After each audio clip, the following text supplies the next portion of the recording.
When you think about 1% mega mansions, what's the very first toxic flex that pops into your head? A 20-bedroom compound, a gold-plated infinity pool, or an underground garage packed with Bugattis. Wake up, guys, because you are being completely brainwashed by the media. All that flashy, high-end clout chasing is just to fake it for the quote-unquote mid-tier new money. The real oligarchs aren't dropping hundreds of millions just to buy a place to crash. What they're actually locking down here is absolute geographical power. But why would these shadow whales leave $100 million fortress completely vacant year-round, willingly paying a literal mini army of staff just to wipe off some dust? They aren't playing stupid, so let's check VAR, this financial mindset, right now. These properties are nothing but quote-unquote concrete gold vaults engineered for legal tax evasion, freezing their liquidity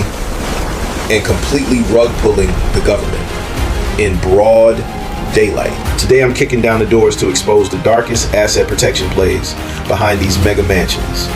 So watch till the end to stop being a sheep. When people talk about 1% billionaire mega mansions, I bet you're automatically thinking about the usual flex, right? Like a 20-bedroom estate, a gold-plated infinity pool, or an underground garage packed with Bugattis and Paganis. If that's all you're picturing in your head, I hate to break it to you, but you've been completely brainwashed. Those multi-million-dollar house tours on TikTok and flashy reality TV shows, they're just a vanity play, strictly clout chasing for the new money, 99%. But the actual 1%, the shadow whales, pulling the strings of the global economy. They don't drop hundreds of millions of dollars just to buy a place to crash. So what exactly are they throwing their heavy bags of cash at? They're buying absolute power, hedging against inflation, and building untouchable sovereign territories way above the law. Welcome back to our exclusive series, How the 1% Uses. After breaking the internet with episode 1 on hypercars and episode 2 on super yachts, today in episode 3, we are kicking down the doors of the most heavily secured fortresses on Earth. No bedroom counting, no basic Zillow surfing, and no standard interior vibe checks. Today I'm exposing a dirty financial truth, why the ultra-rich would rather leave these mega mansions completely vacant, bleeding millions in maintenance year-round, instead of ever putting them on the open market. Your average real estate bro loves to spit the old mantra, location, location, location. But in the stealth wealth bracket, prime location means absolutely nothing compared to 2 words: total isolation. Let me let you in on a massive money play that no mainstream broker will ever tell you. Why would a tech mogul willingly drop a staggering $50 million just to buy up 3 completely average rundown houses surrounding his compound, only to bulldoze them the next day? Do you think they just have too much cash to burn and are acting crazy? No, the rich don't play stupid with their liquidity. That is a tactical, ruthless move called buying out the buffer zone. For those at the top of the food chain, privacy isn't a luxury. It's a matter of life and death for their net worth. If a long-range paparazzi lens or a cheap neighbor's drone snaps a photo into their war room, the security value of that $100 million estate instantly flatlines to 0. They buy up the surrounding block to create an impenetrable privacy shield. When they stand on their deck, they only want to see the ocean, the horizon, and land they legally own. 0 neighbors allow 0 peeping toms. And it's not just about their ego. Behind those marble walls is where shadow meetings happen, where tech titans lock down multi-billion-dollar mergers. If a single handshake leaks to Wall Street, the stock market bleeds billions by the opening bell. So yeah, that mansion is the literal firewall of an entire empire. If you ever scored a black card invite inside one of these compounds, you'd face a wild reality.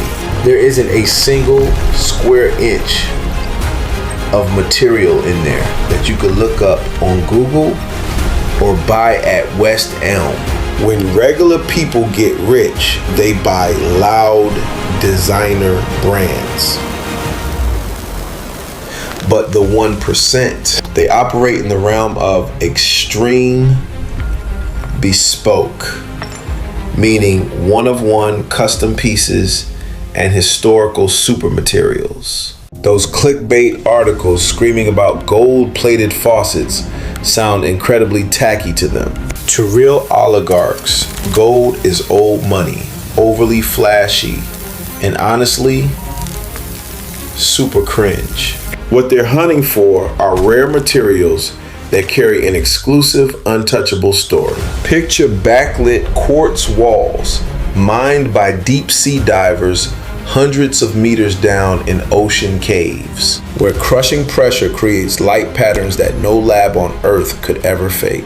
Or floors made from ancient petrified wood, salvaged from frozen Siberian lakes, buried for millennia, and hard as steel.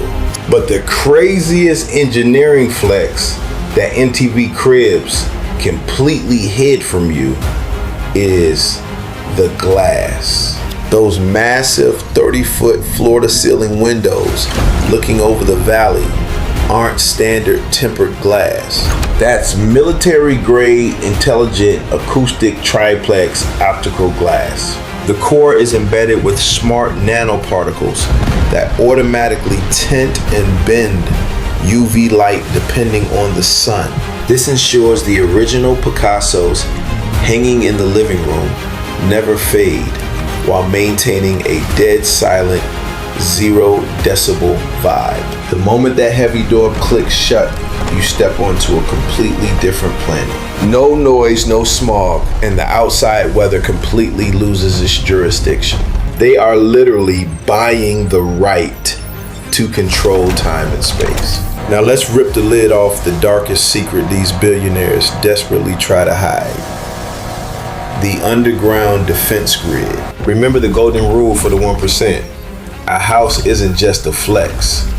It's a top-tier doomsday survival fortress. It has to tank the worst case scenarios, from civil unrest and biowarfare to a full-blown nuclear apocalypse. Behind those sleek oak bookshelves are hidden heavily armored passageways. One retina scan later, the vault slides open, leading down to deep earth apocalypse bunkers. Forget those old school Cold War brick bomb shelters. A true 1% bunker is military grade NBC, meaning it's fully proofed against nuclear, biological, and chemical fallout. Inside they run closed loop oxygen scrubbers and independent geothermal grids tap directly into the Earth's crust. So even if the national power grid goes pitch black, their lights stay on. The food supply is algorithmically stocked to keep the family living lavishly for a full year without ever seeing the sun. In the perimeter defense, it uses ground penetrating radar paired with military AI.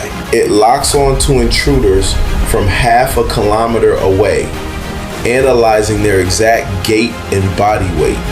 It knows the difference between a stray coyote and a human, triggering silent alarms to private mercenaries. The ultra-rich are always playing chess while the rest of the world plays checkers. When the world goes sideways, they just retreat underground and keep living like royalty. When your bank account looks like a glitching phone number, home amenities stop serving basic needs. They upgrade to something called absolute reality emulation. What if you're chilling in the scorching 110-degree heat of Dubai, but crave snowboarding? Easy. The 1% build quote-unquote snow rooms, cryotherapy chambers, right next to their Mediterranean saunas. Flip a switch, the temp plummets to 14 below in exactly 30 seconds, and real powdery snow drops from the ceiling. This isn't a goofy gimmick. It's elite medical therapy for cell rejuvenation that billionaires are heavily addicted to. They also have zero clue what it feels like to wait in line for AMC popcorn. Every proper estate features a certified commercial-grade IMAX private theater. When Hollywood directors wrap a massive blockbuster, the raw, uncompressed master file is securely sent straight to these billionaires' private servers via encrypted military channels, so they can munch on popcorn and watch the global premiere from their custom leather recliners. Even their infinity pools are engineered to absolutely brainwash you. They install underground hydroacoustic speaker systems. You can dive 10 feet deep and a live symphony performance still wraps around your ears with zero distortion. Long story short, every corner is engineered so the owner never has a single reason to leave. Staying home means owning the world. Why step outside? But let's keep it a buck. The structural failure a mega mansion on land still has to bend the knee to local government laws.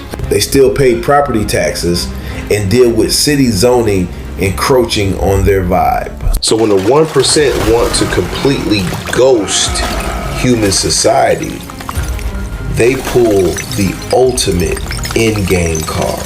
They buy out an entire private island. This isn't just buying real estate anymore. This is establishing a micro-sovereign state. Look at the insane logistics behind the private islands owned by tech sharks in the Caribbean or the Bahamas. It's a flawless masterpiece of off-grid engineering. To cater to their non-stop lavish lifestyles, the island must be 100% self-sufficient. They hide massive solar arrays under tropical canopies hooked up to industrial Tesla megapacks so they never black out. They run heavy-duty desalination plants 24/7, turning ocean water into pristine drinking water. Everything from Michelin-grade Wagyu to crates of Dom Perignon is shipped in via private cargo boats on a strict timeline. On these islands, there are no cops and no zoning laws. The only law is the owner's word. It's a sci-fi reality completely insulated from inflation, global pandemics, or wars.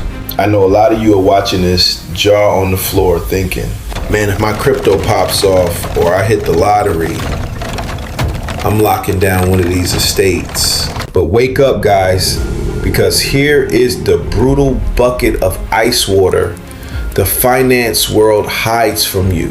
Buying a $200 million mansion is literally just the cover charge. The real nightmare that snaps the financial spine of new money millionaires is the carry cost. A mega mansion doesn't clean itself and smart systems don't self-repair. To run it, you need a staff deep enough to form a literal mini army. At the top is the estate manager pulling an easy 6 figures, managing Michelin chefs and 24/7 facility engineers. And the utility bill, you think a $500 electric bill is a flex. The central HVAC in these places is legally forbidden from ever turning off, even if the owner ghosts it for 6 months. Because if the humidity drops by just 2%, rare wood panels warp and multi-million-dollar art starts cracking. The power bill alone damages them $30,000 to $50,000 a month. The price of a brand new Tesla. Add in property taxes, custom insurance, and payroll, and an owner burns through 10% of the mansion's value every single year. Own a $100 million home and you bleed $10 million annually without spending a single night there. This is why smart money calls super prime real estate the ultimate money shredding machine. So why do billionaires dump cash into a depreciating asset that's famously hard to liquidate? Because they're not stupid. They're using it as a masterclass in tax evasion and asset protection. Almost zero mega mansions have a billionaire's actual name on the public deed.